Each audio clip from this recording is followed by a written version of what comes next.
Buenas tardes, hola a todos, hola a todas. Estamos comenzando, o más bien retomando, el ciclo de charlas de cultura arquitectónica de la Escuela de Arquitectura de la Universidad San Sebastián. Les doy la bienvenida y agradezco la presencia de todos y todas quienes están acá. Este ciclo, titulado Arquitectura, dará continuidad al que iniciamos el semestre pasado y la finalidad de este es abrir espacios de discusión en torno a prácticas y proyectos que trascienden, cuestionan o impugnan las convenciones habituales de la disciplina y la profesión de la arquitectura. En esta ocasión contaremos con la participación del destacado arquitecto y académico José Sánchez. José es arquitecto, diseñador de videojuegos y teórico establecido en Detroit, Estados Unidos. Es el director del estudio Plethora Project, donde investiga el futuro de la propagación de conocimiento arquitectónico mediante plataformas digitales. Sánchez es el creador de Blockhood y Commonhood, plataformas sociales digitales que apoyan el desarrollo y la autoría de conceptos arquitectónicos y ecológicos dirigidos a audiencias no especializadas. Es el autor de Architecture for the Commons, Participatory Systems in the Age of Platforms, publicado por Routledge el año pasado y co-creador de Bloom, una instalación interactiva producida para los Juegos Olímpicos de Londres del 2012. Sánchez ha enseñado en diversas instituciones a nivel mundial, incluyendo la Architectural Association, la Bartlett School of Architecture en Londres y la Universidad del Sur de California en Los Ángeles. Actualmente es profesor asociado en la Universidad de Michigan, donde interroga la capacidad de las redes sociales de producir conocimiento arquitectónico para el público. En esta conferencia, titulada Simulación y Escasez, José Sánchez conversará de su investigación en el uso de simulaciones en la forma de videojuegos para el desarrollo de arquitectura, de su capacidad para construir diálogos entre arquitectos y comunidades virtuales, y cómo estos son capaces de desarrollar y compartir principios y diseños de arquitectura operando como una plataforma social. José Sánchez establece un vínculo entre su trabajo con videojuegos y una tradición de participación ciudadana en la generación de conocimiento y modelos de autogestión. Como lo desarrolla en su reciente libro, Architecture for the Commons, Participatory Systems in the Age of Platforms, su charla indagará en los vínculos entre el estudio de plataformas sociales contemporáneas y su potencial para la generación de colectivos sociales. José, muchísimas gracias por aceptar nuestra invitación. Muchas gracias, Claudio. Bueno, te agradezco muchísimo la invitación para presentar y compartir un poco las ideas con la comunidad chilena y con la comunidad de la Universidad San Sebastián. Voy a tratar de compartir pantalla para poder empezar. Y disculpen si es que hay un poco de ruido. Estoy desde mi departamento y justo hoy día hay una construcción en el piso de arriba, así que disculpas de antemano.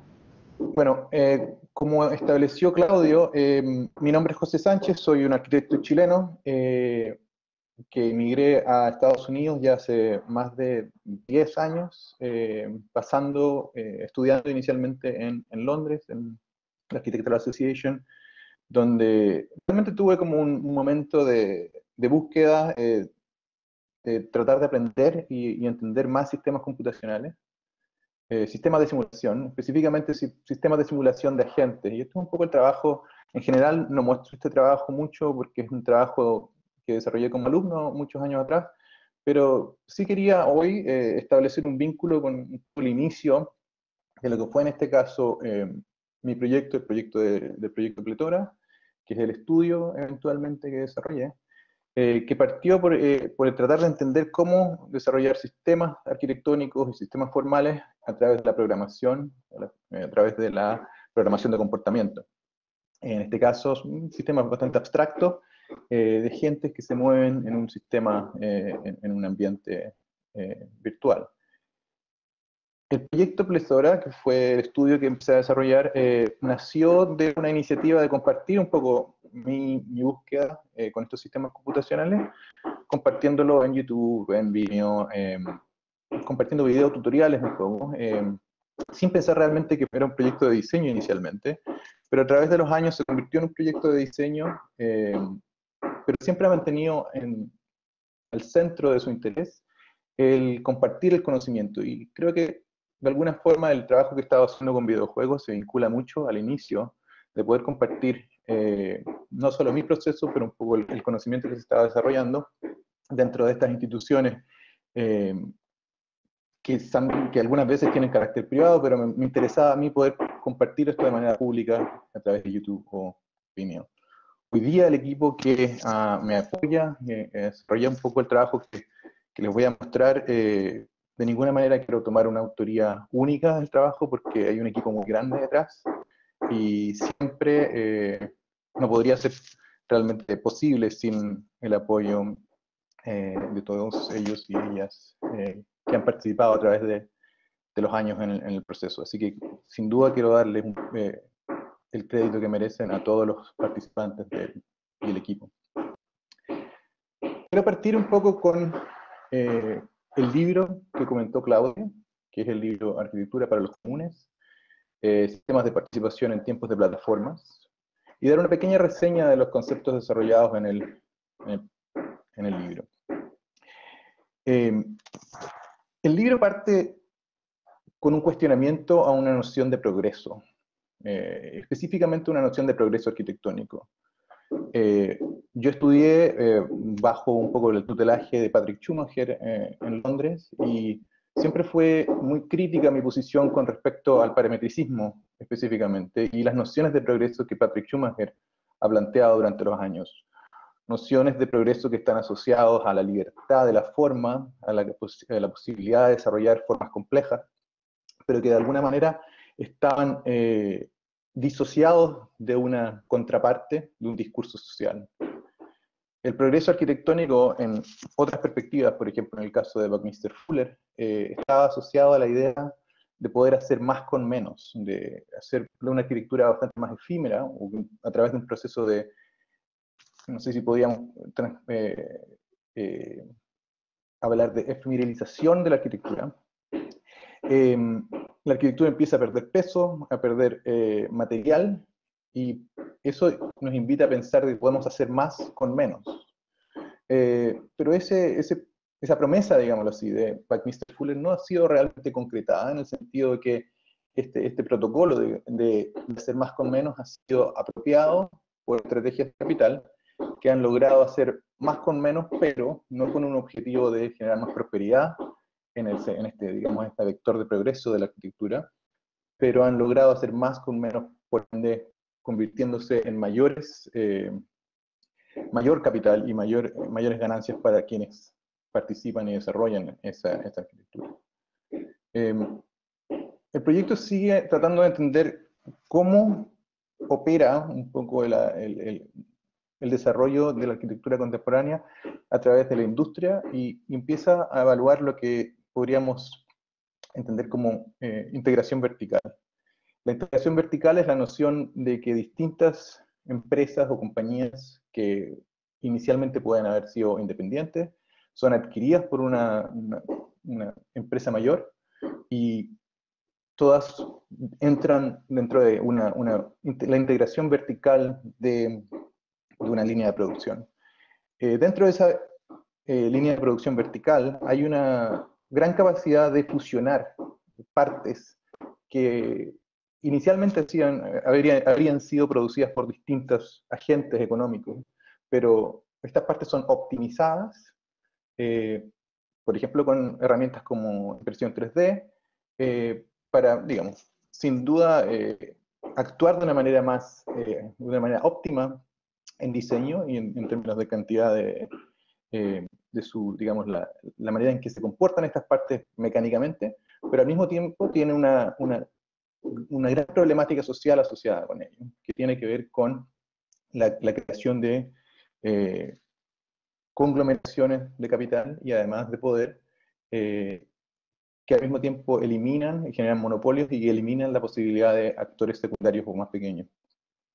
Esta fusión de partes tiene una implicación literal en la forma en que diseñamos objetos en arquitectura, desde objetos que pueden ser pensados como una serie de partes a objetos que son pensados como la optimización del todo. Yo argumento de que hemos vivido esta como fusión de partes, como parte de un paradigma que está muy asociado al parametricismo, como lo podemos ver en la arquitectura de Patrick Schumacher y una serie de otros arquitectos.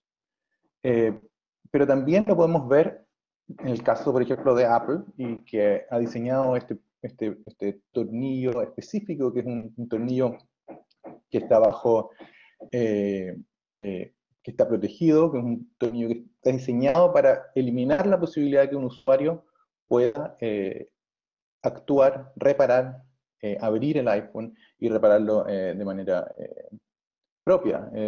Esto está asociado a todo lo que está ocurriendo en este momento en la legislación de Estados Unidos con respecto al movimiento a right to repair, el derecho a reparar, que habla de cómo los usuarios son segregados de la posibilidad de interceder en un sistema tectónico. Entonces, lo que el libro trata de hacer es hacer una crítica de cómo el sistema de topología actual de la arquitectura, que se piensa como un rompecabezas, donde las partes generan un todo, puede repensarse como un sistema abierto, una topología abierta. Y en ese sentido se hace una defensa a las partes. Las partes juegan no solo un rol en la geometría, pero tienen un rol social en la capacidad de establecer distintos agentes económicos diversos que puedan participar en un proceso bastante más distribuido. Los proyectos de los que voy a hablar hoy, incluyendo Bloom y otros, hablan de un estudio y una búsqueda de cómo defender la posibilidad y la capacidad de partes en el proceso de diseño y cuáles son las oportunidades que explorar el desarrollo de partes y relaciones entre partes nos permiten, ¿cierto? No solo mi trabajo, pero en el libro hablo de cómo otros arquitectos, en este caso Gilles Retzin, han usado un paradigma de partes enmarcado de lo que hemos llamado, una serie de arquitectos hemos llamado módulos discretos, de cómo estos módulos discretos pueden ser no solamente pensados hacia un todo, pero pensados como sistemas abiertos que se pueden recombinar de distintas formas. Y como otros diseñadores como Bolan Levin han pensado la posibilidad de que familias de partes puedan encontrar encuentros fortuitos o no anticipados mediante la creación de nuevos vínculos, nuevos elementos que unan familias de partes que de alguna forma podrían ser considerados incompatibles unas con otras. También el libro pasa a pensar que la organización de partes requiere una infraestructura, lo que llamamos una arquitectura inmaterial que nos permita pensar en las relaciones que esas partes pueden tener. Y esto, sin duda, hay un precedente con personas como Jonah Friedman, pero me gusta pensar también que las estructuras o las infraestructuras contemporáneas digitales, como los videojuegos, es un lugar donde podemos pensar, se pueden concebir plataformas tecnológicas que permitan la interacción de partes, pensar la interacción de partes, y diseños a través de la composición y la combinatoria de partes. Mi trabajo con videojuegos, del que voy a mostrar en unos minutos, trata de pensar también esas plataformas tecnológicas, de cuál es la información que es presentada a un usuario, cuál es la agencia del usuario, y cuál es la manera en que un patrón de organización, que simplemente la información que está entre las partes, puede tener mayor o menor valor dentro de distintos contextos. Estas son algunas imágenes que voy a mostrar un poco más adelante. Y finalmente, la reconstrucción de los comunes de las que hila un poco todo el libro, trata de pensar de una arquitectura que es de autoproducción. Una arquitectura que es autoproducida no simplemente por un usuario que quiere vivir en una vivienda, sino que por una comunidad que participa, ya sea virtualmente, pero también en el desarrollo de tectónica y desarrollos de conocimiento, y todo como que orquestra una infraestructura de arquitectura, que podríamos hablar de conocimiento arquitectónico, que hoy día simplemente están los expertos, ¿cierto? Entonces, por ejemplo, en el caso de Open Source Ecology o el Open Building Institute, sistemas que han tratado de generar sistemas tectónicos open source, House, otros ejemplos de viviendas open source. Al mismo tiempo, mirando a casos chilenos de cómo el trabajo desarrollado por Ciudad Abierta en Valparaíso tenía una noción de construcción de valores locales y un proceso de producción local que debería ser, en mi perspectiva, rescatado y celebrado por la oportunidad de no unirse a una corriente global, pero simplemente una forma de autoproducción que encuentra valor y autoría en sus propios códigos. Con esto empecé a hablar un poco de los proyectos y tratar de compartir cómo esos lineamientos, sin duda históricos, pero marcan digamos una guía a lo que me permite desarrollar proyectos. Y muchos de los proyectos realmente logran completar completamente las ideas detrás de la teoría, pero cada uno de ellos trata de alguna de las distintas aristas del libro. Voy a partir con el proyecto, que es un proyecto que desarrollé en colaboración con Elisa Andra en el año 2012. Y este es un proyecto que parte de pensar cómo la arquitectura de esta instalación puede ser desarrollada simplemente por una parte solamente. Una parte que sea suficientemente barata, reproducible. En este caso estoy mostrando imágenes de un molde que fue desarrollado con CNC para hacer inyección plástico, usando este tipo de máquinas, una de inyección. Desarrollar una sola pieza que va a definir la arquitectura completa del proyecto. Esta pieza fue diseñada pensando en tres conexiones que permiten generar acciones para generar una instalación, básicamente. Pero no fue concebido anticipando las instalaciones que podrían diseñar. No fue pensado con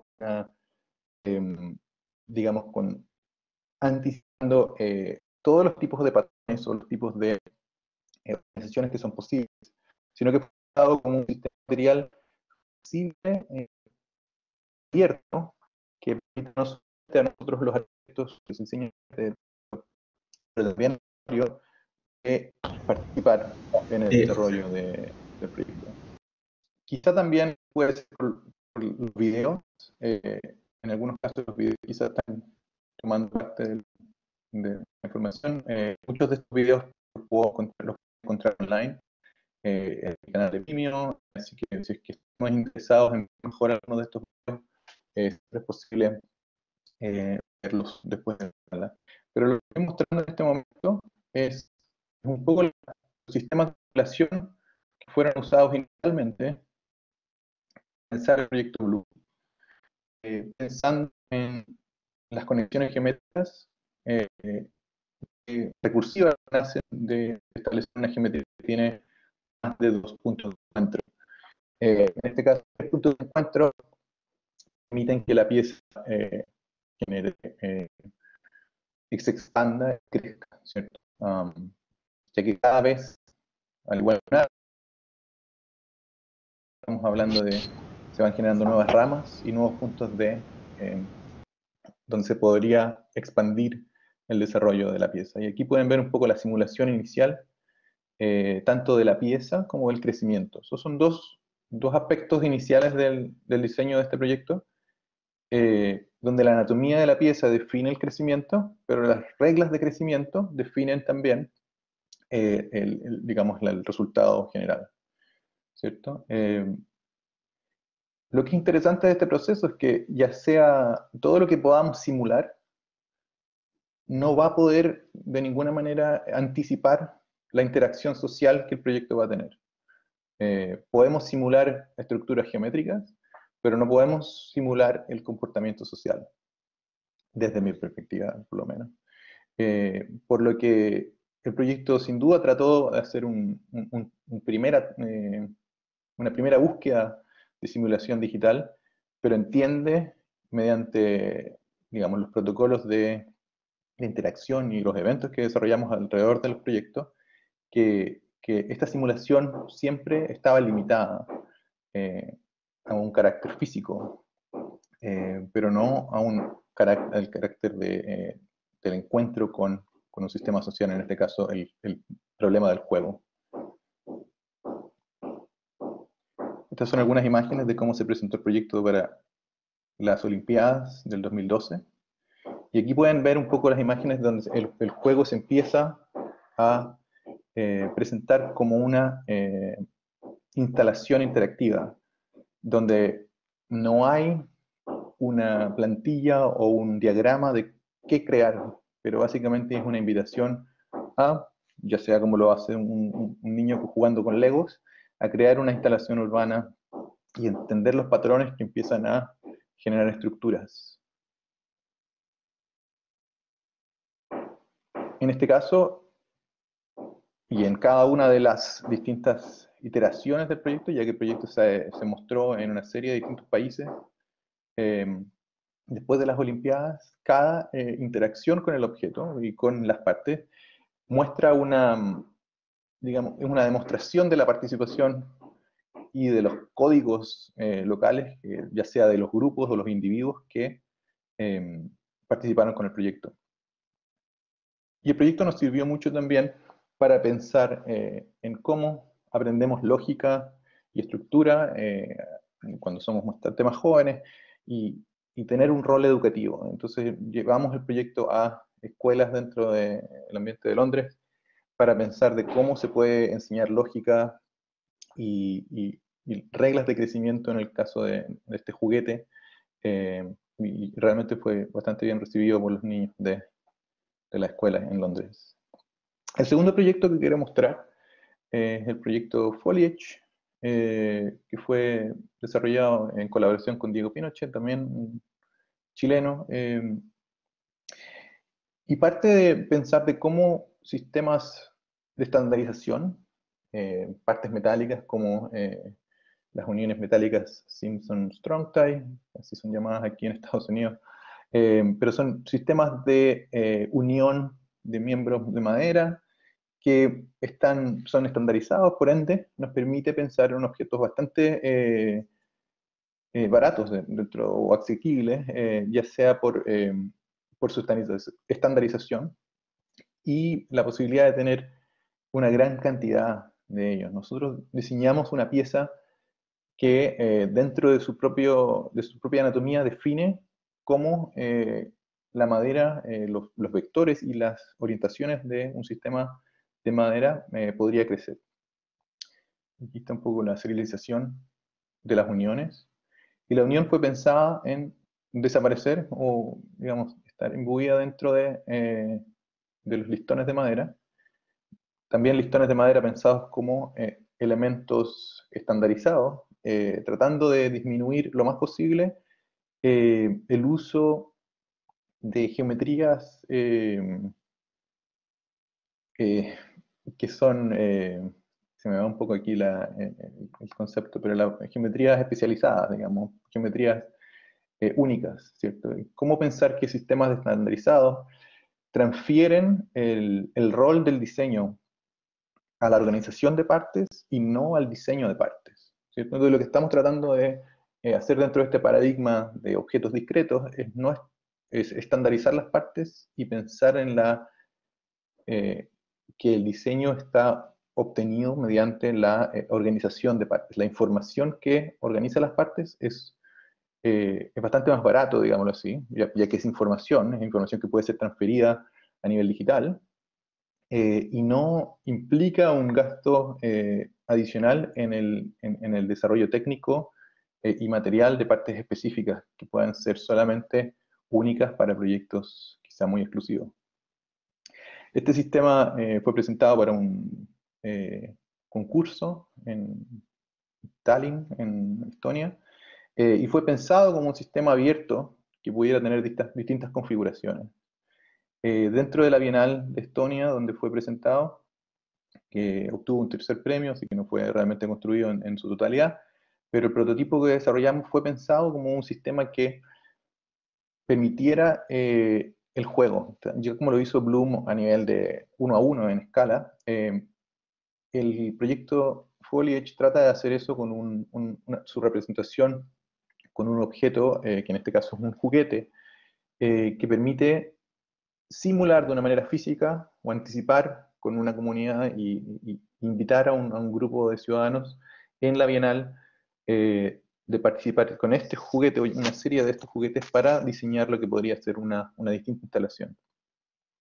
Entonces, los objetos, en este caso los objetos discretos, las partes del proyecto son presentadas con una serie de instructivos de cómo generar un patrón, pero abierto a de que nuevos patrones sean encontrados o diseñados por los ciudadanos que, eh, digamos, trabajen con el proyecto. Eh, entonces aquí mostramos una serie de dibujos que hablan de cómo generar un, un primer sistema que está establecido por el proyecto.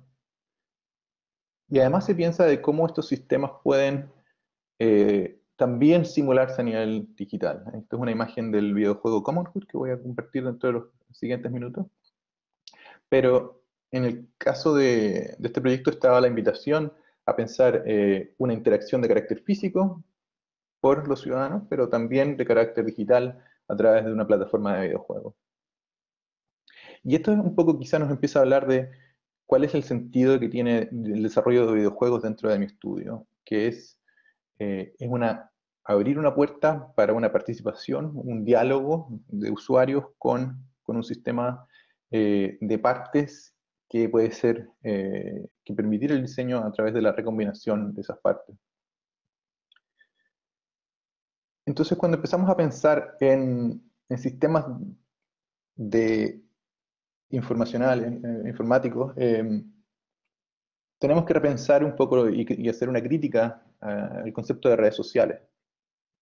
Hoy día nos encontramos, como lo he planteado un poco en mi libro, y yo creo que una serie de teóricos también han, han estado discutiendo el gran problema de las redes sociales, pensando en redes sociales como Facebook, YouTube y muchas otras, donde realmente hay una posibilidad de generar autoría y contenido dentro de estas redes. Pero al mismo tiempo hay un gran problema de cómo se extrae capital, cómo se extrae información, quién es el producto en este caso. En el producto no es Facebook propiamente tal, pero muchas veces se habla de que el usuario es el producto, y como lo ha planteado gente como Shoshana Zuboff, que es una teórica que habla de el surveillance capitalismo, el capitalismo de vigilancia que es obtenido a través de este tipo de plataformas, hay la posibilidad de, aunque sea estadísticamente un margen pequeño, pero es una posibilidad de manipular el comportamiento del usuario, y lo que nos permite pensar de que, y lo que ha sido logrado, digamos, como fue el caso de Cambridge Analytica, de que se erode la democracia, digámoslo así, por la capacidad de estas redes y estas plataformas para poder manipular el movimiento y el comportamiento de sus usuarios. Esto es un tema que yo tomo con mucho, problematizo un poco dentro del desarrollo de videojuegos que sin duda se enmarcan de un carácter de redes sociales.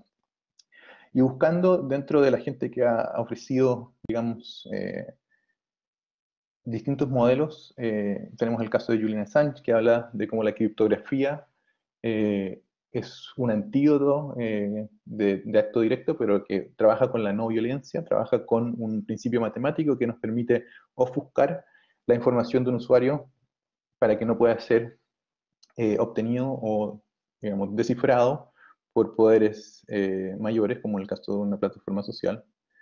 Eh, y además tratar de mantener un vínculo a la autoría. En el caso de, por ejemplo, plataformas como Pinterest o muchas otras donde se comparte imagen, no hay un protocolo que establezca un vínculo directo a la autoría, y muchas veces perdemos noción de la autoría. Y gente como Ted Nelson, como ha sido conversado en el libro de Jaron Lanier, ha planteado de cómo podemos pensar una estructura tecnológica que siempre nos permita no solo avanzar hacia adelante, hacer un vínculo hacia el futuro, hacia otra página, pero también siempre llevarnos hacia atrás y tratar de mantener la autoría y el lineaje de quién generó la información, ¿cierto?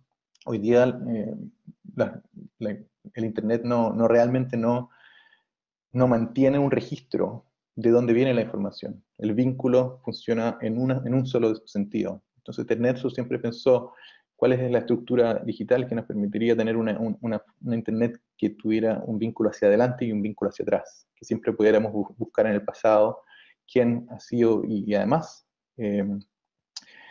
poder escudriñar un poco el valor o el conflicto con el contenido que se pone de manera pública, que se expone de manera pública.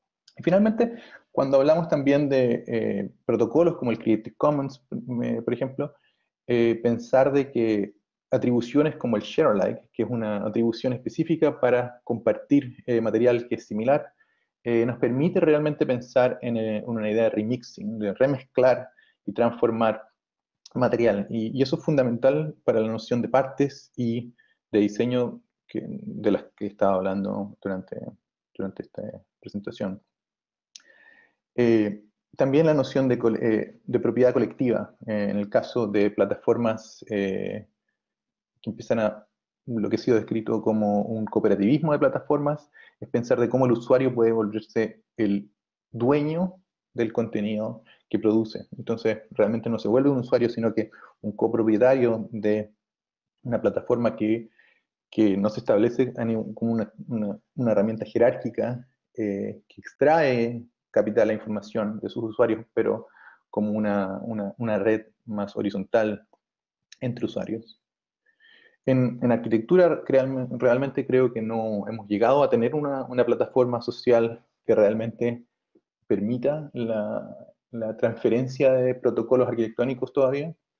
Tenemos cosas como 3D Warehouse para SketchUp, tenemos cosas como Instagram, o herramientas que han empezado a surgir como Hyper.io o Modelo.io, que tratan de conceptualizar la noción de plataforma social para el desarrollo de arquitectura. Pero realmente el concepto de una plataforma para la arquitectura está aún de una manera muy precaria.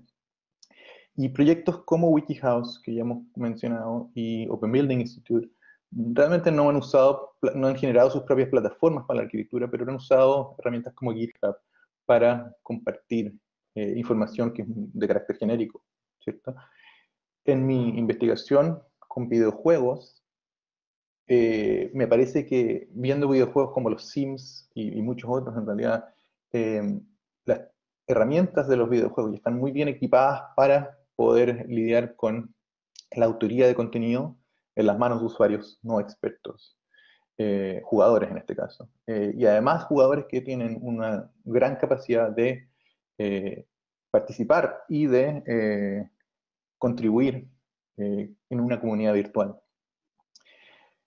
Y desde el año 2013 empecé en ese sentido a hacer una investigación que abre una puerta al medio de videojuegos como para generar herramientas para el desarrollo de arquitectura. Y básicamente fundados en una noción de arquitectura discreta, donde partes pueden ser reorganizadas y recombinadas por usuario, donde podemos compartir patrones de diseño que son la reorganización de partes que muchas veces están preserializadas. Este es un poco un video de imágenes y de trabajo que desarrollé con alumnos de Bartlett en el año 2013, usando la plataforma Unity para el desarrollo de videojuegos. Esto fue básicamente el primer año donde empecé a trabajar con alumnos en el desarrollo de videojuegos en una agenda que llamábamos Gamescapes. Y el desarrollo de partes en este caso y de arquitectura desde la perspectiva de videojuegos también trataba de pensar en sistemas que transmitieran información. En este caso, por ejemplo, tenemos un sistema de filtración de agua, o vamos a ver en unos minutos un sistema que usa electricidad, cómo podemos capturar electricidad en un sistema y además transferirlo a través de la tectónica misma del edificio. Voy en el interés de avanzar un poquito más rápido, voy a saltar algunos proyectos aquí.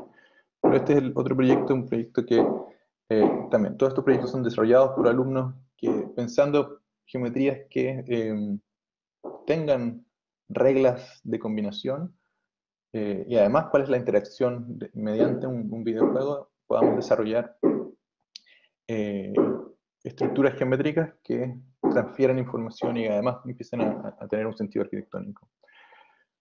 Sin duda fueron proyectos, fue una primera instancia de buscar cómo los videojuegos podrían abrirse a la arquitectura. Y eso dio pie a mi propia investigación con videojuegos, con el proyecto Blockhood, que partió en el año 2014. Blockhood fue un proyecto que partió cuando realmente me fui a la Universidad del Sur de California, en Los Ángeles, eh, y empecé a pensar en un primer proyecto de arquitectura que fuera diseñado como un videojuego, eh, que pudiera, y entendiendo que yo como un arquitecto era nuevo al ambiente de desarrollo de videojuegos y había mucho que aprender, pero de esta manera pensé en un proyecto que fuera bastante pequeño, pero que al mismo tiempo pudiera llegar a una audiencia global, un proyecto que pudiera plantearse en las redes y que pudiera realmente accederse como un videojuego eh, tradicional, que fue un desafío realmente mayor de pensar en un prototipo que pudiera haber durado algunos meses a algo que realmente fuera más profesional. Y mi interés ahí fue realmente poder, poder empezar a entender cómo se interactuaba con estos mecanismos, ¿cierto? No simplemente especular de que la idea de hacer un videojuego, sino que realmente ejecutarlo y ir durante el proceso de entendiendo de cuáles son las cosas que realmente son posibles de hacer dentro de estas estructuras.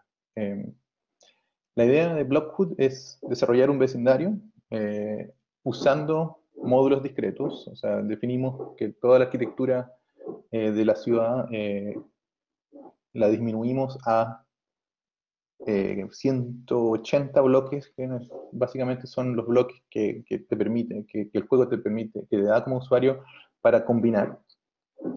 Y el juego plantea una noción de ecología, en el sentido en que cada bloque genera interacción con otros bloques, ¿cierto? Cuando tú plantas un árbol, que es un bloque de árbol, ese árbol va a requerir recursos de agua en este caso, ¿cierto? Pero al mismo tiempo va a darte un recurso de oxígeno o de aire fresco. Y esa misma analogía se plantea a todos los bloques. Por ende, se genera una interdependencia de bloques. Y el juego básicamente es crear un vecindario que se pueda mantener o sustentar a sí mismo, ¿cierto? Entonces, como pueden ver, la creación está en las manos del usuario, la dificultad del juego está en las manos del usuario, de entender cuál es la codependencia de bloques unos con otros y evitar eh, que el sistema pierda sus propiedades, pierda la posibilidad de mantenerse y eventualmente destruirse, de que el juego lo que plantea es que si es que un vecindario no logra mantener sus recursos en balance, poco a poco va a decaer hasta un punto de destrucción. Estas son un poco imágenes de cómo el juego partió en el año 2014, como un prototipo en la ciudad de Hong Kong, donde hicimos un workshop para el desarrollo de un videojuego con Satoru Sugihara y Sergio Irigoyen. Y poco a poco se fue desarrollando en un producto más profesional. Detrás del videojuego está esta noción de relaciones, ¿cierto? De relaciones ecológicas dentro, ya sea de elementos urbanos o elementos de carácter orgánico. Y lo que permite el videojuego es simular eh, pequeñas redes de interacción, ya sea, por ejemplo, un sistema de agricultura industrial o de agricultura orgánica, y cuáles son las implicancias de estos sistemas. Computacionalmente, cada bloque también tiene una serie de adyacencias que permiten pensar de que ciertos bloques tienen sinergia con unos con otros, o sinergias negativas. Y al mismo tiempo se presenta la información al usuario, se presenta la información de la estructura que se está generando, información del acceso, información de la producción y el decaimiento que los bloques van teniendo poco a poco. Lo que se trata de plantear dentro de este proyecto es que realmente no existe un sistema óptimo para el desarrollo de un vecindario dentro de la perspectiva de este juego, sino que existen recetas y patrones, cual como lo vimos con el proyecto Bloom. Las recetas y los patrones no hablan de un óptimo global, sino de pequeñas nociones de valor que puedan surgir por la idiosincrasia y por el valor local que pueda establecer un patrón con una comunidad. Y el sistema abierto se plantea en que realmente los diseños que puedan emerger de este videojuego no están preconcebidos, no están planteados como una serie de óptimos, pero son descubiertos por los usuarios que interactúan con el sistema. El proyecto fue desarrollado también como un relé virtual, pero en muchos casos cuando me han preguntado por la noción de realidad virtual, me parece muchísimo más prominente cómo el juego ha sido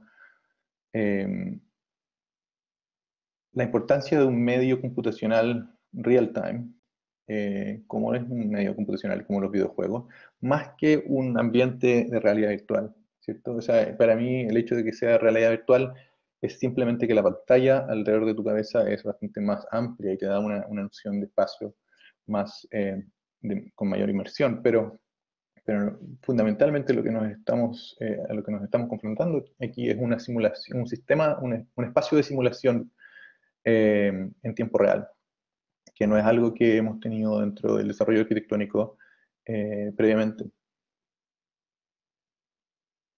Y una de las herramientas de Blockhood fue la narrativa.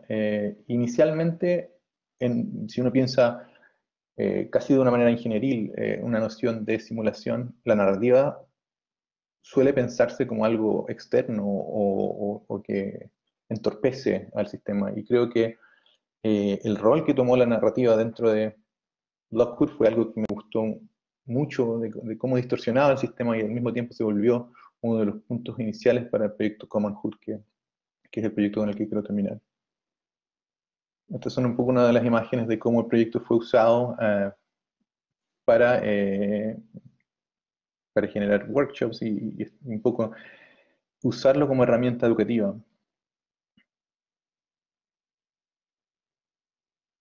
Y finalmente, para concluir, quería compartir el proyecto Commonhood. Es un proyecto que llevo ya prácticamente 3 años y medio, casi 4 años en desarrollo y aún no ha terminado. Estamos a punto de lanzarlo a final de este año o a principios del próximo, dependiendo cómo sean las cosas. Pero realmente Commonhood es un concepto de desarrollar un ambiente de diseño arquitectónico, ya, tal cual como es cualquier software, ya sea Rhino, Maya o lo que decidan usar para diseñar arquitectura, pero un software que está mediado por la escasez.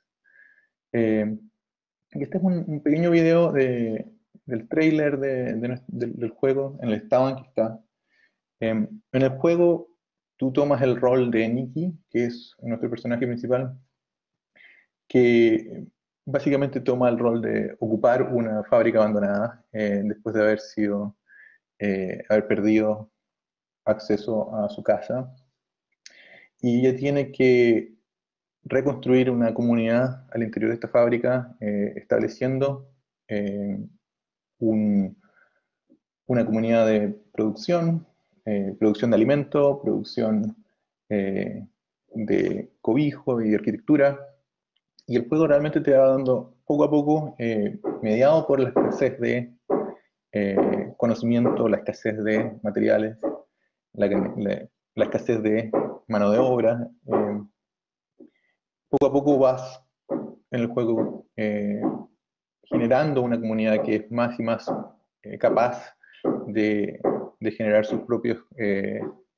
su propia cultura de alguna manera, ¿cierto? Y ciertos aspectos tienen que ver con la economía, ciertos aspectos tienen que ver con la ecología de los objetos y al mismo tiempo de defender la propia cultura que emerge dentro de los usuarios y dentro de los miembros de la comunidad. Entonces el juego lo que trata de hacer es pensar dónde concebimos la arquitectura. Usualmente la arquitectura es concebida, como dije antes, en un sistema abstracto, como es la pantalla de un modelador como Rhino, que no está cargado con ninguna influencia de carácter social. Y eso podría ser distinto. En el caso de los videojuegos, disculpen por la construcción, nuevamente. En el caso de un videojuego, podemos realmente diseñar un ambiente y una narrativa que nos hagan repensar desde dónde viene la arquitectura y cuál es el objetivo de esa arquitectura, y negarnos a un espacio abstracto que no tiene un precondicionamiento social. ¿Quién toma parte de esa arquitectura? El desarrollo de personajes, en nuestro caso, ha sido pensar de quiénes son los actores, ya sea constructores profesionales, en este caso, no, está motivado por el desarrollo de una comunidad, y cómo los distintos recursos pueden ser combinados a través de maquinaria y infraestructura para el desarrollo de objetos y espacios no solo de donde se pueda vivir, pero donde se pueda trabajar y desarrollar nueva arquitectura también. La idea de ser mediado por la escasez aquí se plantea en distintos niveles. Hablamos de la escasez a materiales, la escasez al acceso de herramientas, la escasez al conocimiento y la escasez de trabajo.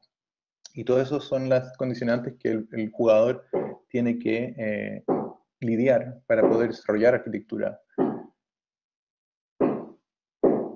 El juego se opone a nociones de un modelo jerárquico, lo que se ha llamado dentro de la estructura de videojuegos como el God Game, o juegos donde uno juega a ser Dios, y privilegia una noción donde el jugador realmente es parte de un sistema y no está por sobre del sistema.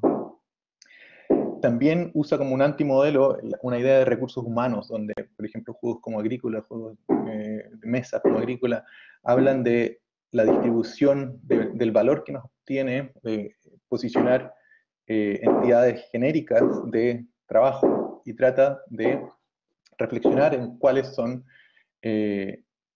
las historias y los desafíos de los ciudadanos que participan en la producción de arquitectura cuando esa arquitectura es producida para nuestro propio interés. Entonces es un antimodelo de este juego, el juego tycoon, el juego de empresario, y trata de pensar en un proyecto donde se concibe una cooperativa, donde se concibe una estructura más horizontal. Pero sin duda obtiene mucha información de juegos contemporáneos como lo que son RimWorld o Prison Architect, donde realmente hay sistemas complejos de interacción, sistemas de organización, sistemas materiales, sistemas de simulación de aspectos cognitivos, y todos estos juegos realmente existe una gran cultura de videojuegos que ha permitido pensar en simulaciones que van más allá de la noción del el jugador como Dios o el jugador como empresario, y pensar una comunidad que genera su propia noción de propiedad y valor, ¿cierto? Aquí son algunas imágenes del videojuego. También trata de cuestionar el juego en otros casos, en el caso de los Sims, que han sido fundamentalmente basados en la pirámide de Maslow, de jerarquía, y donde en el punto más alto de esta pirámide está el concepto de realización personal y de autoría personal, identidad, de cómo podemos introducir quizá una mayor jerarquía hacia una comunidad y una colectividad, ¿cierto? Y esto es un poco la manera en que se han pensado los personajes, las estrategias de modelamiento de su comportamiento, y pensando en cómo se relacionan al jugador. pensando en no solamente como que una entidad simulada es una entidad para trabajo, pero una entidad que tiene su propia historia. Y hay un libro muy hermoso que es por Jenny Odell, que habla de cómo no hacer nada y cómo nos resistimos a una economía de la atención producida por plataformas sociales.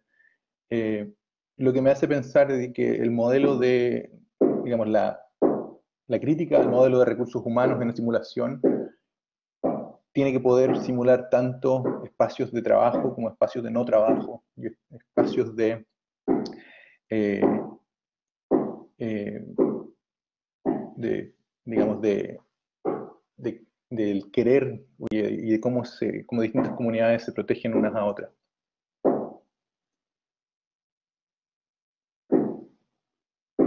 Entonces, una de las maneras en que videojuegos y en el caso de Common Hood han modelado conocimiento a través de árboles de conocimiento. Y además, cuando empezamos a pensar el concepto de automatización, no es dar por sentado que tenemos esa infraestructura como un robot que pueda permitir el desarrollo de arquitectura, pero cuál es la relación entre sistemas que son generados por comunidades y sistemas que son generados de manera por infraestructuras que son sin duda más difíciles de acceder. El juego lo que trata de generar es una plataforma social donde se puedan compartir de manera open source diseños de arquitecturas y patrones de arquitecturas que puedan ser valiosos para los usuarios, pero también valiosos para comunidades que pueden ser compartidos unos con otros. Y eso hoy día es algo que tenemos ya implementado en los demos y en un poco el material que ya se puede acceder online. Y esta es un poco la manera en que esos patrones, lo que llamamos los blueprints, ¿cierto? Nuestros patrones de diseño dentro del juego son guardados, guardan no solamente la geometría del objeto, pero guardan las acciones que tomó un usuario para llegar a ese objeto, en la manera en que también podamos generar autorías colectivas. Si un usuario decide usar un objeto desarrollado por alguien más, añadir o variarlo, podemos mantener un registro de quiénes han sido los usuarios que han participado en la producción de ese patrón y dar crédito y autoría a la multiplicidad, a los usuarios colectivos que han participado. Y para concluir, son algunas imágenes del juego que aún está en desarrollo, como mencioné. Para concluir y sintetizar un poco lo que marca un poco hay un intento de cambiar las narrativas de los sistemas computacionales, como lo hemos visto en arquitectura, pensando en sistemas mediados por escasez, simulaciones que puedan considerar tanto lo productivo como lo no productivo, incentivar la producción hacia los comunes o nociones de identidad y comunidades que colaboren en preocuparse por el desarrollo de propiedad común. Generar un conocimiento arquitectónico que sea asequible y mantener un registro al origen, autores y propiedad de los participantes dentro de la red social. Y finalmente también a futuro pensar cómo se puede generar una economía o una remuneración por las contribuciones que distintos usuarios puedan ejercer. Me gusta terminar con una cita de Donna Haraway que habla de la idea de sympoiesis, que es sin duda, desde mi perspectiva, una crítica a la autopoiesis, como ha sido planteada por Patrick Schumacher. Ella dice, la sympoiesis es una palabra muy simple, significa hacer con. Nada se hace a sí mismo, nada es realmente autopoiético o autogenerado. Y con eso concluyo. Muchísimas gracias. Muchísimas gracias José. No sé si les pasó a ustedes, pero estaba constantemente pensando muchas ideas de todo lo que estaba hablando. Quizá ahora que ya no está la presentación puedes prender la cámara y no vamos a tener ¿Sí, pueden ver ahí? Sí. Y tú sabes que quería, antes de dar la palabra al público, estaba pensando algo. y se conecta mucho con una experiencia que tuve con mi estudiante ayer cuando estábamos hablando de ecología. Eh, Hay una idea que a mí me gusta mucho, se la voy a robar al filósofo británico Timothy Morton, que establece que una de las posibles claves para la coexistencia futura, o al menos una coexistencia sustentable entre seres humanos y no humanos, está en lo que él denominaba el poder de los juguetes. Y eso suena súper raro, pero señalaba que un juguete, un objeto, una cosa, sea cual sea su naturaleza, es un objeto incompleto a través del cual distintas personas interactúan sin una barrera tecnocrática mediante, y que en su condición de juego eh, invita a que uno pueda manipularlo, cambiarlo, performar con ello, sin el miedo a la barrera de entrada, sin el miedo al saber o no saber, incluso sin el miedo a la equivocación. Y en ese contexto, Morton señala que en las políticas ecológicas del futuro, en donde la tecnocracia no impide experimentar, en donde el miedo al no conocimiento se vuelve un problema, poder convertir, poder interactuar con el poder, interactuar con el medio ambiente, interactuar entre humano y no humano a través de estos objetos mediales en forma de juguete, no solamente una posibilidad, sino que es una necesidad. Y estaba pensando de que, más allá de que un videojuego y un juguete son cosas muy, muy diferentes, de alguna manera el hecho de que Blockhood y Commonhood sean herramientas para mediar el diálogo, mediar la interacción entre personas, permite quizás una conexión o interacción que muchas veces el conocimiento experto canalizado en una obra o un proyecto de arquitectura impide. Entonces, estoy pensando el increíble potencial ecológico, de pensar ecológicamente el poder, pensar ecológicamente la comunidad que tiene hacer arquitectura a través de videojuegos, no solamente por la experimentación e interés que esto conlleva, sino por la posibilidad de integrar a otros en en, en esta especie de coexistencia virtual. Sin duda, creo que haces una buena distinción entre lo que es el juguete y el videojuego. De muchas maneras el proyecto Bloom quizá podría ser considerado más un juguete, y quizá Blockwood quizá fue, porque ya sé, porque fue mi primer videojuego y realmente estaba aprendiendo un poco la, digamos, cómo desarrollar esa herramienta. Trabajó también más como un juguete, en el sentido de que habían menos reglas, era un sistema abierto digamos, bloques donde uno podía hacer lo que quisiera. Y de muchas maneras creo que de alguna manera fue el gran pesar del proyecto, que no invitó a generar, digamos, no, no abrió lo que fue lo que yo llamaría una escalera o un punto de entrada para que los usuarios supieran qué hacer realmente con él.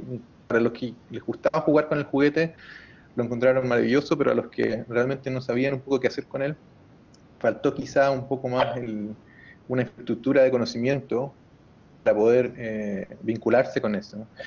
Eh, pero sí, creo que el juguete tiene esa como noción de sistema abierto que yo considero esencial, y como dices tú, permite equivocarse, permite generar un diálogo que parte muchísimo antes que cuando el proyecto ya está en pie, ¿cierto? Una conversación, muchas veces con mis alumnos conversamos de cómo como proyectos de Alejandro Aravena, por ejemplo, han empezado a trabajar por mucho tiempo hay una tradición de discusión y de participación ciudadana en un proyecto de arquitectura, pero es una participación que parte desde un proyecto, creo yo que puede partir mucho antes también, y con agentes que no necesariamente son parte de un interés en participar o tener una voz dentro de un proyecto de arquitectura o de un proyecto de intervención urbana, sino que pueden ser agentes que sea un niño joven, alguien que tenga buenas ideas, que, que tenga noción de cómo participar, y quizá deberíamos fortalecer, no solamente mediante videojuegos, sino que fortalecer de una manera muchísimo más amplia los mecanismos en que la disciplina abre puentes o abre puertas para que distintos agentes participen, ¿cierto? De alguna manera me gustaría plantear de que los videojuegos o las herramientas que yo desarrollo son la manera o en la que podríamos desarrollar esto, sino que quizás es una de las maneras, y como planteas tú también, hay como una condicionante técnica que sin duda tiene sus propios conflictos y que excluye a muchos. Entonces, pero sin duda le abre las puertas a una comunidad de jugadores que han usado los videojuegos a nivel global para entretenimiento y otro tipo de interacciones sociales a nivel digital que quizá no han logrado vincularse con conceptos de arquitectura de la manera en la que las discutimos hoy dentro de la disciplina. Por ende, eso es un poco la manera en que yo siento que hay una contribución a esas ideas con los proyectos que he presentado. Excelente. Me gustaría abrir la oportunidad que el público, estudiantes y profesores, continúe esta discusión. Preguntas, comentarios.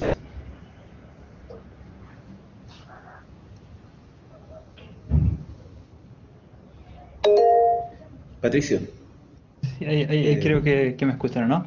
Sí, hola José, hola Claudio, ¿cómo están? José, muchísimas gracias por tu presentación, de verdad es bien interesante, sobre todo abordado tal vez desde una temática que, no sé, para mi generación tal vez, o mayores, tal vez esto era como algo de nicho, ¿no? Como hablar desde los videojuegos tal vez para aplicarlo e incluso verlo desde la posibilidad de enaccionar ciertas situaciones virtuales, pero en esta condicionante ahora vista desde la arquitectura es bien interesante. Te quería hacer dos consultas, una relacionada mucho más tal vez a la interacción con tus estudiantes, porque por mi parte tengo un alto interés por la ludificación, como por el aprendizaje a través del juego, ¿no? Entonces, no sé si nos pudieses contar tal vez qué viste en tus estudiantes cuando empezaron a aprender a través del juego, como a través de estas reglas, ¿cierto? Y cómo esto fue aplicado tal vez como de una manera más clara, porque tiendo a especular de que pareciera ser que es más sencillo, ¿cierto? Para muchos, como bien desean ustedes, acercarse a estas problemáticas a través como desde el juego, porque es un poquito más abierto el campo, ¿no? Como que uno no se siente tan tímido tal vez al iniciar esto. Y lo otro es, tal vez un poquito asociado a Common Code, y disculpa que me extienda un poco con esto, pero ¿cómo, no sé si ese juego, porque tengo mucha curiosidad y me gustaría como revisarlo, no sé si tú al usuario lo defines de alguna manera mediante algún tipo como de marco de definición del jugador? Por darte un ejemplo, Yokai Cho habla, ¿cierto?, de esta octálisis donde uno puede definir, ¿cierto?, el tipo de jugador al cual se enfrenta, y finalmente también eso define mucho la manera en que se desarrolla el juego. O sea, hoy en día tenemos desde juegos AAA, ¿cierto?, hasta juegos amateur, ¿cierto?, que trabajan un poquito igual con la escasez. Creo que por lo menos hoy día igual va como en tendencia a entendernos como en esa virtualidad, pero el jugador también tiene como un gran potencial de esto, ¿no? O sea, nos enfrentamos hoy en día a juegos que invitan a la creatividad, pero obviamente va a llegar alguien que va a querer, tiene otro objetivo. Entonces, no sé cómo tú planteas tal vez este juego. No sé si tendrá como alguna línea como de objetivos o será un poquito más interactivo, tal vez como lo que sucede, tal vez lo más común y conocido hoy día es como Minecraft o cosas por el estilo. Pero bueno, esas son como mis dos consultas, José. Ok, seguro. Partiendo por la primera pregunta, creo que lo que mostré en el trabajo con alumnos en Bartlett fue una versión bastante más técnica de la manera en que he llegado a enseñar videojuegos en una universidad de arquitectura. En el caso de Bartlett, fue asociado muy directamente a un programa de carácter técnico donde había un año completo, donde básicamente el único ramo que uno tomaba era el ramo de taller asociado al desarrollo de este proyecto, que era un proyecto de videojuegos. Entonces, me he dado cuenta que a través de enseñar en distintas instituciones, que ese setting, ese marco no es algo que es muy usual. Y me ha sido imposible realmente poder enseñar a un alumno desde un punto de vista técnico, y no ha sido tampoco mi interés que simplemente nos enfoquemos en el carácter técnico del videojuego. Por ende, la herramienta de, por ejemplo, un juego de mesa se ha convertido en una herramienta para mí fundamental para la enseñanza. Y lo que ha hecho el juego de mesa lo ha hecho muy bien, creo que es pensar no un sistema como una solución, pero un sistema de encuentro de partes, ¿cierto? Y de estrategias, donde algunas estrategias pueden ser formales o algunas estrategias pueden ser de protocolos de interacción o de consenso, y además nos habla de un sistema que se despliega en el tiempo, ¿cierto? También podemos partir con estas partes, definir los agentes que van a participar y podemos tener distintos puntos de vista, podemos tener grupos inmobiliarios, podemos tener grupos, comunidades de distintos tipos, grupos que tienen interés ecológico, y la interacción que se empieza a despoblar o a abrir en un juego de mesa habla de no solamente de la manera en que nosotros los jugadores o los roles que jugamos dentro de esta pequeña simulación, digámoslo así, del juego de mesa, nos empieza a hablar de los tipos de conversaciones que se pueden plantear entre los distintos agentes, y que ha sido un mecanismo que me ha gustado mucho, creo que tiene mucho más que explorar y me gustaría también mucho más desarrollar trabajo en esa línea, más profesionalmente también, cómo desarrollar videojuegos, o sea, juegos de mesa que reduzcan la capacidad técnica del modelo de arquitectura que está planteado, ¿cierto? Un modelo de sistemas y relaciones, y no de objetos y de diseños finitos, digamos, o predefinidos, y que reduzcan el punto de entrada. Con respecto a tu segunda pregunta, a ver, recuerda un poco cuál es el detalle para poder estar ahí. Sí, disculpa, se está como cortando un poquito, pero no, más que nada te preguntaba como si tenías algún marco como de referencia para identificar al jugador o a los jugadores que podían participar de tu juego, porque como te digo, yo estoy muy familiarizado con esta última actualización de la gamificación a través de la Octálisis, como que tú defines como que distintos jugadores entran a tu juego y aunque tú les digas llega al punto A, algunos van a querer llegar a los límites del mapa, otros van a querer como romper el juego, entonces Claro. como un poquito en ese sentido. Bueno, hay una parte, como lo planteaste, yo no tengo un estudio que sea un estudio de AAA, yo sin duda somos un equipo de 5 personas a nivel tiempo completo y el resto son gente que nos ayuda en momentos específicos, es un proyecto sin duda de carácter amateur o indie, como se ha definido dentro del ambiente de los videojuegos. Por ende, es un juego que, ¿cierto?, tiene con un nicho, trabaja con una noción de jugador donde estamos tratando de invitar quizás a cualquier jugador porque hay una narrativa muy específica. En el juego uno puede jugar como o ejercer fantasía de poder. Hoy día en que muchos videojuegos ofrecen esta fantasía de poder, de jugar como distintos roles.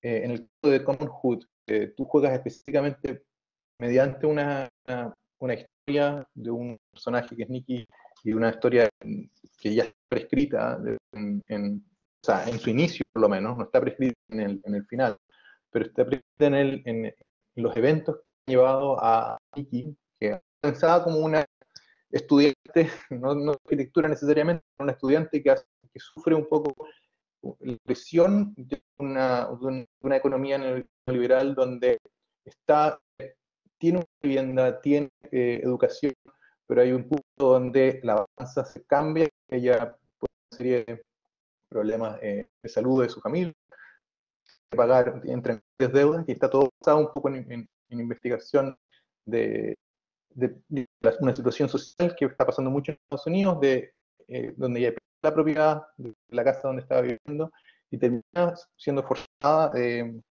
una noción de precariedad.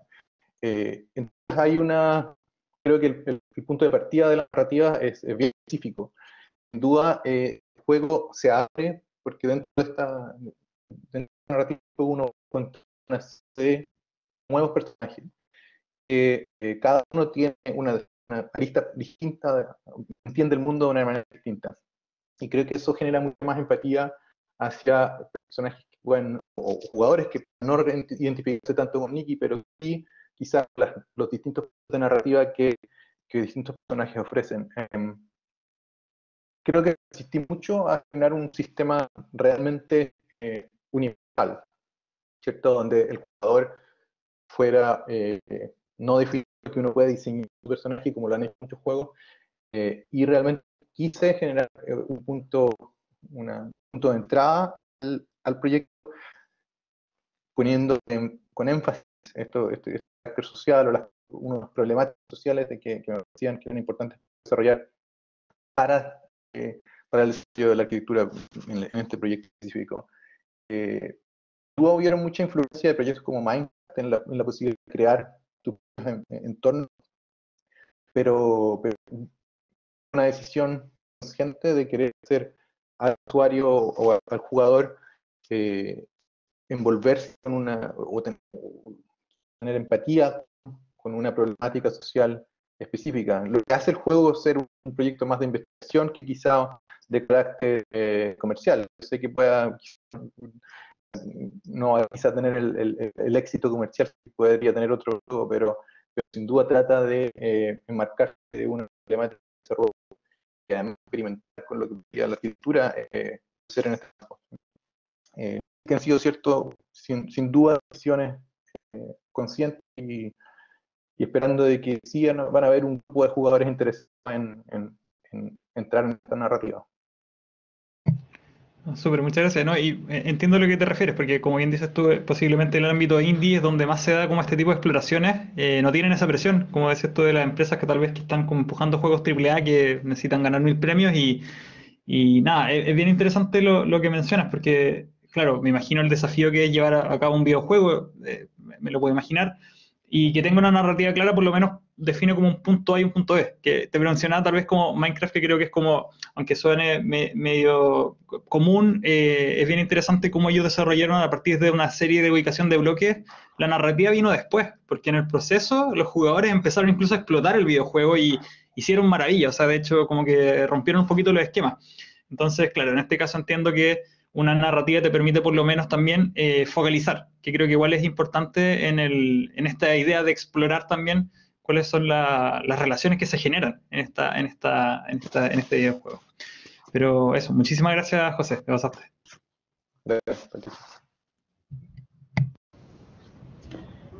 Muchas gracias. ¿Alguien más tiene alguna pregunta, comentario?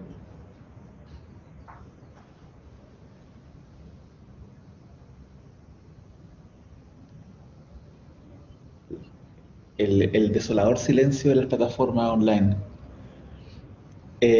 ¿Sabes qué? Yo quería comentar algo.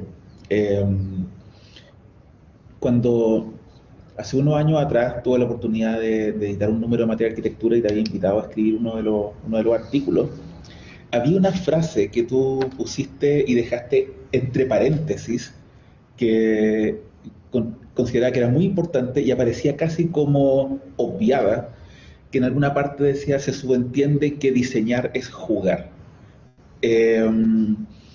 Y pensar que no era algo tan obvio para todos. Y estaba pensando justo a raíz de lo que estaba comentando Patricio recién, por ejemplo, la experiencia de Minecraft. Cuando tú diseñas, por ejemplo, Blockhood o Commonhood, estás cediendo gran parte del poder que tendría normalmente un arquitecto o una arquitecta que idealmente le gustaría hacer que en su diseño él o ella fuese el creador con el control absoluto. Estoy pensando cuántas veces, por ejemplo, se da este escenario en talleres, en la enseñanza de la arquitectura, en el aprendizaje de la arquitectura, de la frustración de estudiantes cuando los proyectos no son lo que son, o hay problemáticas que no pueden controlar, el terreno no es todo lo ideal que querría, y se omiten variables críticas como dineros, comunidades, condiciones ambientales, y se orquesta todo para que sea coherente a las intenciones de este creador vertical superior, el arquitecto, que es una idea que ha estado en crítica muchas veces, pero aún así es persistente en la forma en cómo tendemos a hacer arquitectura. Estaba pensando, cuando tú haces un videojuego, estás evidenciando ante los demás las reglas de cómo piensas y estás dejando a la deriva el poder de cómo esta forma de hacer y pensar recae en otro. Y a raíz justo de lo que estaba diciendo Patricio, estoy pensando, ¿quién es más importante en Minecraft? ¿El que lo creó o la capacidad de otros de construir sus propias realidades a partir de este. Estoy pensando cuánto miedo genera en la arquitectura dejar a la deriva un proyecto y que caiga en manos de otros, que otros hagan con él lo que quieran, que jueguen, que establezcan sus propios desafíos. Y yo creo que ahí está ese miedo del control, pero creo que parte de ese miedo se pierde en lo que tú tenías en esa frase entre paréntesis: diseñar es jugar. ¿Cuántas veces no nos hemos dado el tiempo de hacer que otras personas jueguen con nuestros diseños, diseñando con ellos? Y en ese sentido también me recuerda al Word Game de Buckminster Fuller, que es como diseñas las reglas, pero dejas en otros las narrativas y posibilidades de interpretación e interacción que esta acarrea. Sí, creo que sin quizá por mi propia historia de mi relación con sistemas interactivos, juegos, por ejemplo, la noción de diseño siempre fue asociada a, a jugar. Y he escrito y he desarrollado arquitectura, digamos, yo pienso estos proyectos como arquitectura, como proyectos que lleven a la arquitectura. Entonces, de criticar un canon de arquitectura, una disciplina que se establece por el objeto arquitectónico y se establece por la capacidad de efectivamente lo que muchas veces son acceso a capital o acceso a una oportunidad de cliente o una serie de distintas vías que llevan a un muy cierto de que realmente va a construir y reconstruir. Yo te estaba comentando acerca de cómo uno puede dejar a la deriva un diseño y Ah, hacer que otros jueguen, y al jugar diseñar con lo que tú tenías en mente. sí, estamos conversando realmente lo que es la noción de control, ¿cierto? Eh, Sin duda creo que es uno de los puntos más críticos de los proyectos creados desde Bloom.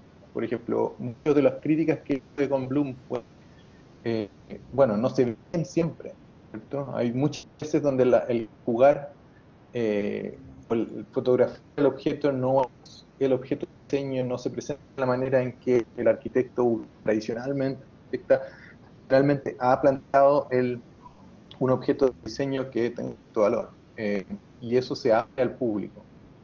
Eh, a mí me gusta la provocación que establecía los proyectos por efectivamente lo eso, que es eh, enfrentar que en ciertos momentos las acciones de usuarios puedan ser, digámoslo así, aleatorias o uno podría decir intentos de aprendizaje.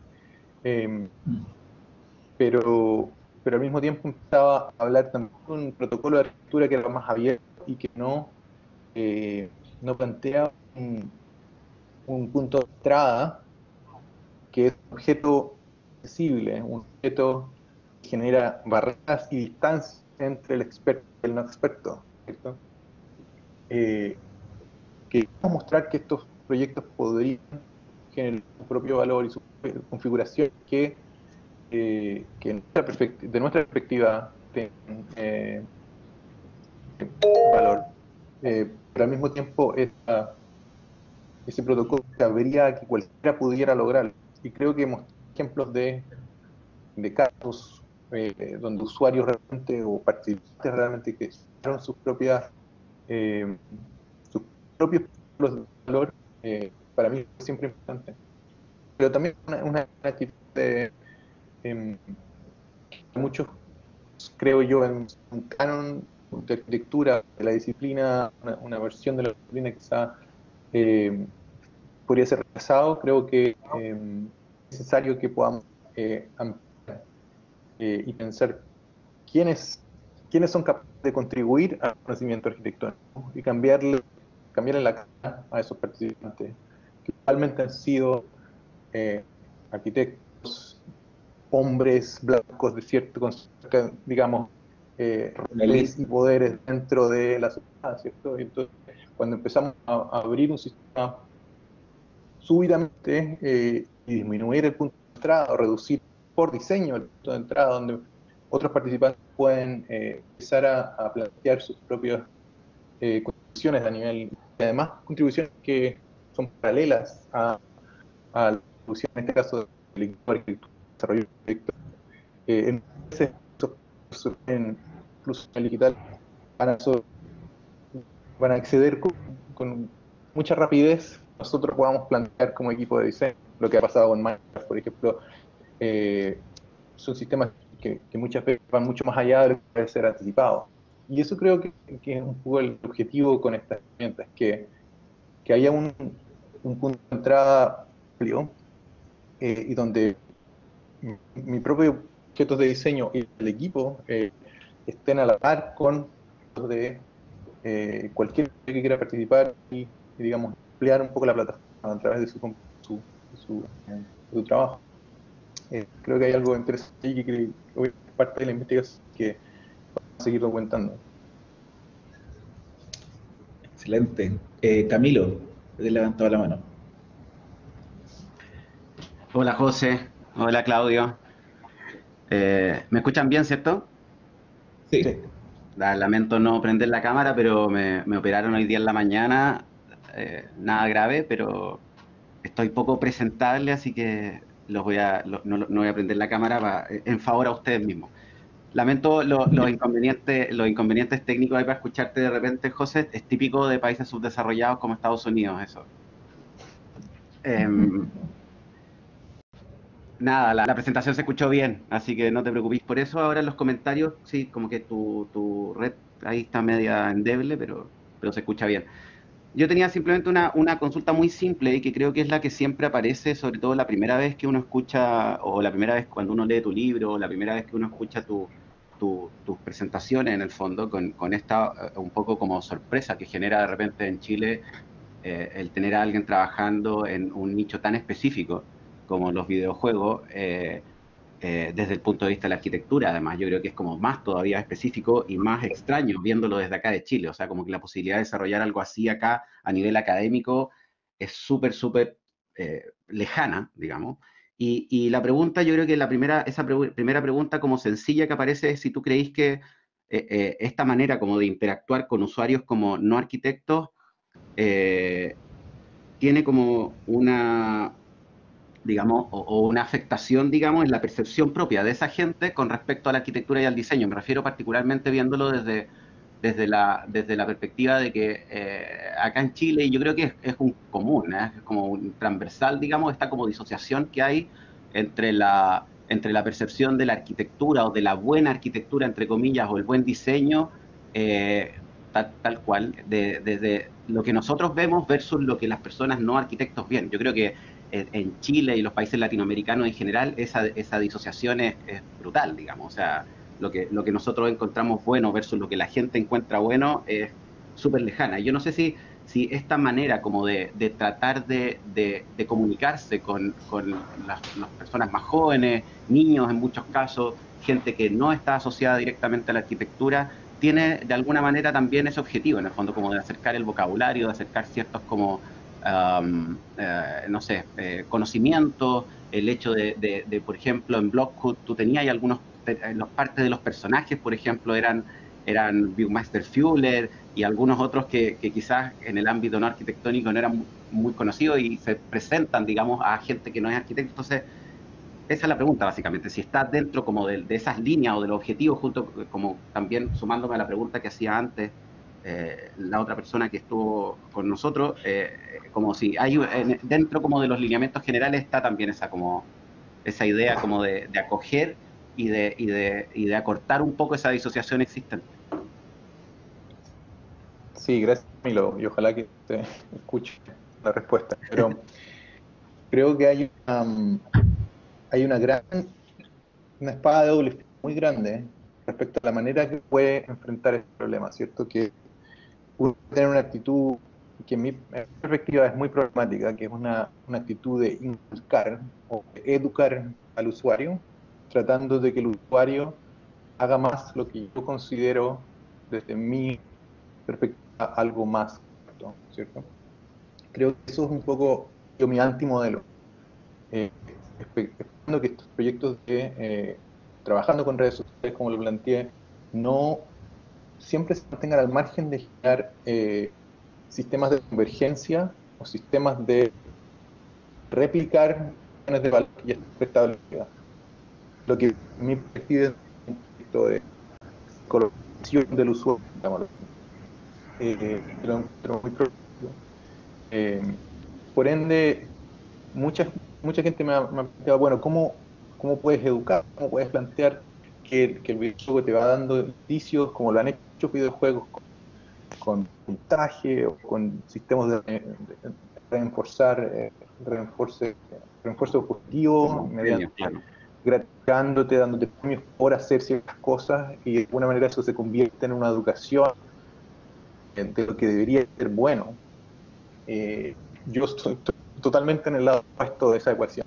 Espero buscarlo, que me gusta la idea de que comunidades puedan generar su propio códigos locales, ¿cierto? Y eso trato de mantener, y lo conversamos mucho con el equipo de diseño, cuáles son los parámetros que se presentan al usuario que implican algo es bueno versus malo, algo es positivo, algo tiene que hacerse más, y cómo tener un sistema abierto es realmente los protocolos sean generados por usuarios y no sean generados por la plataforma misma.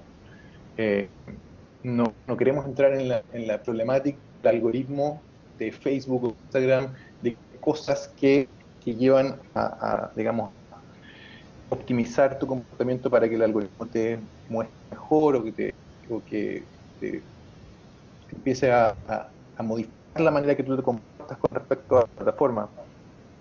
Y básicamente un poco de lo que he estado escribiendo y pensando que cada decisión dentro de este software mantenga una noción de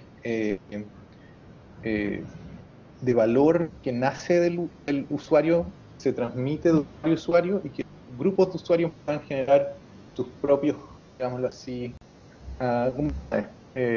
Creo que eso es un poco hacia donde voy con el desarrollo de este proyecto. Si eso no se logra en una instancia, seguir modificando con el tiempo para poder reducir nociones de valor puesto por nociones de valor producido, que creo que tiene mucho valor y tiene mucho potencial, y que me gustaría que tuviéramos muchísimas plataformas sociales que fueran de ese carácter, pero sin duda no muchas funcionan de esa manera.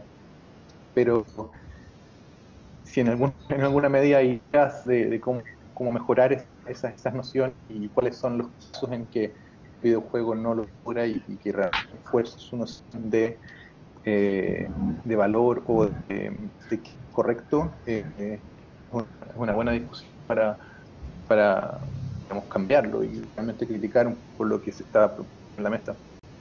Pero trata un poco la perspectiva que tengo yo como parte del equipo de cuáles son las direcciones para dónde vamos con el proyecto.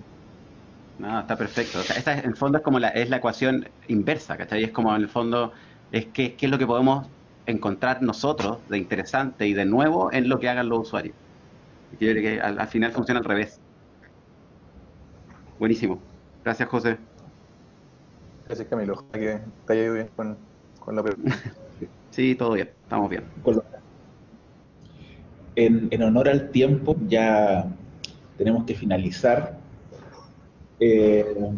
Agradecemos enormemente a José su participación, su charla. Creo que a todos nos dejó pensando en muchas cosas. Y es como son tantas ideas que de repente cuesta concentrarla en una pregunta o un comentario. Agradecemos a los participantes. Quizá algunos estudiantes se han ido porque ya pronto van a comenzar las clases. Pero quedará este registro para que lo puedan ver. E invitamos a todos y todas quienes están acá a que su interés continúe en las próximas charlas del ciclo de este semestre. Nuevamente, muchas gracias a todos. Muchas gracias, José. Nos veremos en una próxima ocasión. Nos vemos. Muchas gracias.